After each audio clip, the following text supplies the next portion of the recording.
নমস্কার শ্রোতা বন্ধুরা, সবাই কেমন আছেন? গল্প কথায় বর্ণালী চ্যানেলে সবাইকে স্বাগতম।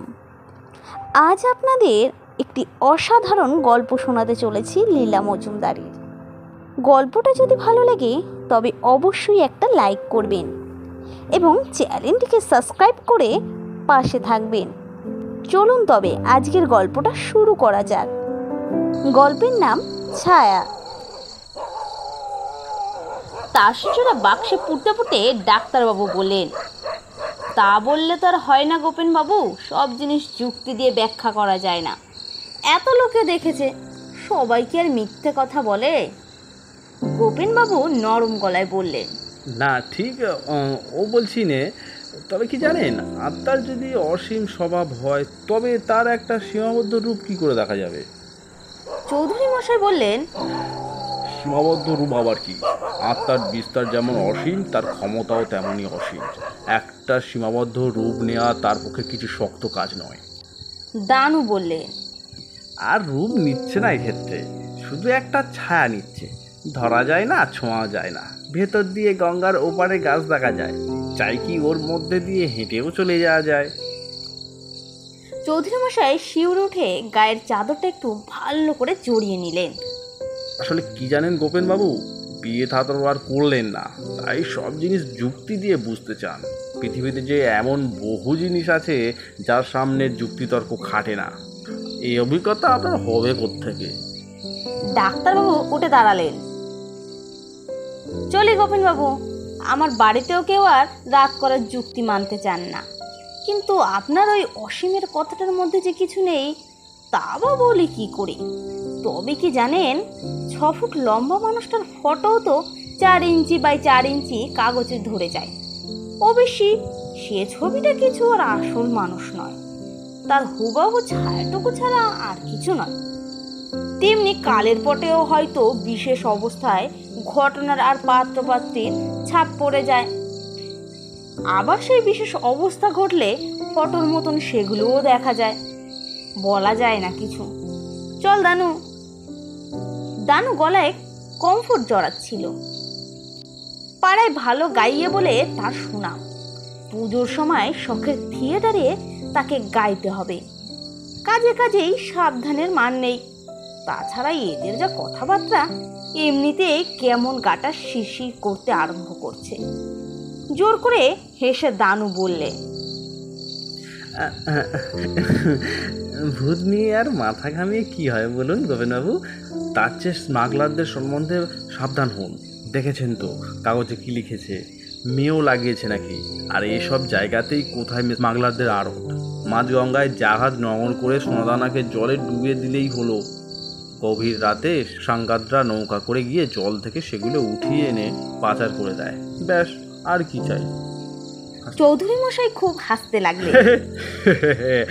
আরে জলেও ফেলে না, এই তো শীতের হাওয়া দিতে শুরু হলো বলে।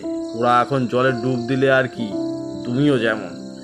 আমি বিশ্বস্ত সূত্রে জেনেছি, বয়ার তলায় শেকলের সঙ্গে বেঁধে রেখে দেয়, গিট খুলে নিয়ে গেলেই হলো। তবে পুলিশও এতদিনে শুকে শুকে সব বের করেছে। তারাও এখানে ওখানে আটি মেরে যাচ্ছে। হাতে নাতে এক বেটাকে ধরতে পারলে হলো। জেরা করে তার কাছ থেকে সব কথা বের করে নিতে পারবে। ডাক্তারবাবু বললেন, এটা যেমন কথা, কিন্তু বাস্তবে একটু সাবধানে থাকবেন গোপেনবাবু। দুষ্টু লোকের কথা কিছুই বলা যায় না। বেআইনি কাজ করে শেষটা ওদের মনটা এমন হয়ে যায় যে 2-1টা খুন খারাপিতে কিছুই বাধে না। তার উপর একেবারে একা থাকেন তো। আপনার কি মশাই, 1-8টা পুরনো চাকরও থাকতে নেই। এখানকার লোক যে মরে গেলেও এ বাড়িতে রাত কাটাবে না সেটা মানি। গোপেনবাবু আস্তে আস্তে বললেন, পুরো চাকর তো সঙ্গে এনেছিলাম, তা সে কিছুতেই গঙ্গার এতটা কাছে থাকতে রাজি হলো না। গঙ্গার গন্ধে নাকি তার হাঁপানি বাড়ে। একটা রাত মোটে ছিল। চৌধুরী মশাই বললেন, গঙ্গার গন্ধ কোনো কাজের কথা নয়। আসলে আপনার ওই মালি মজুরা স্রেফ তাকে ভূতের ভয় দেখিয়ে ভাগিয়েছে, বুদ্ধির কাজ করেছে। আপনি তো আর ভালো কথা শুনবেন না। পই পই করে বলেছি, আমার ছোট বাড়িটাতে উঠে আসুন, ওই রাঁধুনিই রাঁধবে। গঙ্গার ওই সাথে সাথে হাওয়া থেকেও রেহাই পাবেন। চাই কি পুরনো চাকরও ফিরে আসতে পারে। মোটে 30 টাকা ভাড়া, তা ভালো কথা কে শোনে। ওরা বিদায় নিয়ে চলে গেলে পর ছোট ছোট কি তালা দিয়ে মোটা আমেরিকান তারে জাল ঘেরা বারান্দার তালা দিয়ে গোপেনবাবু গঙ্গার ধারের বারান্দাতে এসে দাঁড়ালেন। আসলে ওই একটাই বারান্দা, গোটা বাড়িটাকে ঘিরে রয়েছে আগাগোড়া তারের জালে মোড়া। আগে নাকি জোয়ারের সময় 2-1 মানুষ খেকো কুমিরকে একেবারে বাড়ির সীমানা পর্যন্ত উঠে আসতে দেখা যেত, তাই এই ব্যবস্থা। গোপনবাবু কেনবার আগে 30-40 বছর নাকি বাড়িতে বড় একটা কেউ বাস করেনি। বড় জোর একটা রাত কি 2টো রাত। বারান্দার বাইরে রং বেরঙের ভাঙা চিনে মাটির বাসনের টুকরো বসানো সিমেন্ট দিয়ে বাঁধানো চাতাল। এককালে এখানে ফোয়ারা থেকে জল বেরোতো, ফোয়ারার চারধার বাঁধানো গোটা 2 পাথরের বেঞ্চিও রয়েছে। বারান্দা থেকে গোপেনবাবু মনে হতে লাগলো একটা বেঞ্চির কোনায় কে বসে রয়েছে, সারা গায়ে সবুজ কাপড় জড়িয়ে। পাতলা ছিপছিপে একটি মেয়ে যেন গঙ্গার দিকে মুখ ফিরিয়ে বসে আছে। গোপেনবাবু 56 বছর জীবনে এই প্রথম তার সারা গায়ে কাটা দিল। মনে হচ্ছে যেন এক ঢাল ভিজে চুল মাথার উপর জড়ো করে রেখেছে। কানে গলায় গয়না চিকচিক করছে, গায়ের রং যেন কাঁচা হলুদ। তারার আলোতে সত্যি কতখানি দেখছেন আর কতখানি কল্পনা করে নিচ্ছেন নিজেই বুঝতে পারে না। মেয়েটির পাশের বেঞ্চের ওপারে রাখা 1.5 হাত লম্বা একটা কালো বাক্স চোখে পড়ল। এতক্ষণে গোপেনবাবু চৈতন্য হলো। তাই তো, চোরা কারবারিরা তো এইরকম সব সুন্দরী মেয়েদেরই কাজে লাগায়, কথাটা তো তার অজানা নয়। সত্যি তো, এই মেয়েকে কখনো কেউ সন্দেহ করতে পারে না। একটা কোমল শ্যামল লতার মতো বেঞ্চির ওপরে হালকা শরীরটা কেমন এলিয়ে রয়েছে। এতখানি দূর থেকে তার মাধুরী টের পাচ্ছেন গোপেনবাবু। কিসের একটা মৃদু সুগন্ধ যেন নাকে আসছে। হাতে একটা বন্দুক নেই, লাঠি নেই। অমনি বারান্দার জাল বসানো ছোট্ট দরজাটির ছিটকিনি খুলে গোপেনবাবু বাইরে এলেন। মোটা সোটা ফর্সা মানুষটির মাথায় চুল পাতলা হয়ে এসেছে, নাকের উপর মোটা কালো ফ্রেমের চশমা বসানো। চোখটা দিন দিন যেন আরো খারাপ হয়ে যাচ্ছে। কে জানে, কাছে গিয়ে হয়তো দেখবেন সব ভুল। কি দেখেছেন আর 5 রকম গল্প শুনে কি মনে করে বসে আছেন, ওখানে সত্যিকার থাকার সম্ভাবনা কম। পথ তো শুধু গঙ্গা, নয়তো 2 ফুট উঁচু পাঁচিল টপকানো। তাছাড়া এই এলাকায় কেউ রাত 11টার সময় যে এ বাড়িতে আসবে না সে বিষয়ে কোনো সন্দেহ নেই। তবে এ এলাকাতে যারা থাকে তারা হলো সব আটপৌরে মানুষ। অমন মেয়ে এখানকার হবে কেন? বারান্দা থেকে 4 ধাপ সিঁড়ি নেমে চাতাল বসানো এক মানুষ উঁচু লাল গোলাপের গাছের সারি পার হয়ে শুকনো ফোয়ারার ধারে এসে দেখেন যা মনে করেছিলেন ঠিক তাই, বেঞ্চিতে কেউ বসে নেই। কেমন একটা দীর্ঘ নিঃশ্বাস বুক থেকে বেরিয়ে এলো। তবে কি গোপেনবাবু মনে মনে চেয়েছিলেন যে ওইখানে ওই রকম একটি মেয়ে সত্যি থাকুক? ওরকম মেয়ে হয় কখনো? ও তো 40 বছর ধরে দেশি বিদেশি কাব্য পড়া যত সুন্দরী তাদের রূপস্বর দিয়ে মন গড়া একটা ছবি, একটা ছায়া। কি যেন বলছিল দানু, ওর মধ্যে দিয়ে চাই কি হেঁটেও চলে যাওয়া যায়। কি একটা অনভ্যস্ত সুগন্ধে বাতাসটা তবে কেন ভারী হয়ে আছে। গোপেনবাবু চারিদিকে চেয়ে দেখলেন গন্ধরাজের ঝোপের গাঢ় সবুজ ছায়া থেকে খানিকটা ফিকে সবুজ যেন আলগা হয়ে বেরিয়ে এলো। হঠাৎ তাকে এতটা কাছে দেখে গোপেনবাবু কেমন যেন হকচকিয়ে গেলেন। মেয়েটি একটু ম্লান হেসে বললেন, বড় বিপদে পড়েছি, আমাকে সাহায্য করুন, তা লুকিয়ে রাখুন। বলে বুকে আঁকড়ে ধরা কালো বাক্সটি পরম নিশ্চিন্তভাবে গোপেনবাবুর দিকে এগিয়ে দিলে। গোপেনবাবু কণ্ঠ দিয়ে স্বর বেরোলো না, স্বাভাবিক হেরে গলায় বললেন, কি আছে ওতে? সে খিলখিল করে হেসে উঠল। সে হাসি গাছে গাছে ধাক্কা খেয়ে প্রতিধ্বনিত হয়ে গঙ্গার বুকের ওপর ছড়িয়ে পড়ল। মেয়েটা কি এতটুকু বুদ্ধি নেই? কে জানে পুলিশেরা কোথায় ওর সন্ধানে খাপটি মেরে বসে রয়েছে। চোরা কারবারি গোপেনবাবু আগে কখনো চোখে দেখেনি, তাই ভালো করে তাকে দেখলেন। ইস, এরা এত রূপসী হয়, চোখে ধাঁধা লেগে যায়। কপাল ঘিরে ভিজে কোকড়া চুলের গুছি, দোকানে দুটো সবুজ পাথর, তারার আলোয় ঝিকমিক করছে।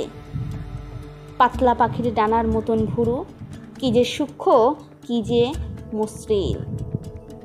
জোরে কথা বলতে ভয় করে, অথচ ওরই ওই আধভিজে কাপড়ের ভাঁজের মধ্যে কোথাও একটা মুখকাটা ভোঁতা বন্দুক লুকিয়ে আছে। অবাধ্য টিপও নাকি চোরা কারবারি মেয়েদের। দানু কোনো কাজে নাকি পড়েছে। এর হাতের আঙুলগুলো সত্যি সত্যি চাপার কলির মতো। একটা আঙুলে এই বড় একটা সবুজ পাথর বসানো আংটি। খুশি হয়ে কেন লোকে পাপ করে, কিসের জন্য নরকে যাওয়া সার্থক মনে হয়, সে রহস্য হঠাৎ গোপেনবাবু বুঝেই ফেললেন। হাত বাড়িয়ে বাক্সটি ধরলেন, এত ভারী যে আরেকটু হলেই পড়ে যাচ্ছিল। মেয়েটি খুব কাছে এসে হেসে বললে, খুব ভারী নাকি? খুলেই দেখুন না, এত ভারী কেন? বলে বাক্সের ডালা নিজেই খুলে দিল। বাক্স ভরা সোনার মোহর। সে বললে, একটা ভালো জায়গায় লুকিয়ে রাখুন কেমন? বলেই এক মুহূর্তের জন্য গোপেনবাবুর হাতের কবজির ওপর নরম কচি আঙুল রাখলে। গোপেনবাবু কান ঝিমঝিম করতে লাগলো। ভাবলেন, একেই বোধ হয় সুখমৃত বলে। পর মুহূর্তে এই মেয়েটি অনেকখানি দূরে সরে গেল। বলল, ওগুলো আমার নয়। পরে গোলমাল চুকে গেলে বনানী দেবী বনহুগলি এই নামে পাঠিয়ে দেবেন কেমন? কিছু বলতে পারল না গোপেনবাবু। এক দৃষ্টিতে তার দিকে চেয়ে রইলেন। সে একটু একটু করে সরে যেতে লাগলো। দেখতে দেখতে এতটা তফাতে চলে গেল, তাই তার সবুজ শাড়ি গাছের শাড়ির সঙ্গে মিশে যায়, আবার এই যেন ঝিকমিকিয়ে ওঠে। তারপর গঙ্গার ধারের সবুজ ঘাসে ঢাকা পাড়ের সঙ্গে একেবারে মিলিয়ে গেল। আবার তাকে আলাদা করে দেখা গেল না। গোপেনবাবু বাক্স নিয়ে ঘরে এলেন। মাথার ভিতরটা একেবারে পরিষ্কার। কোথায় লুকাতে হবে আর বলে দিতে হলো না।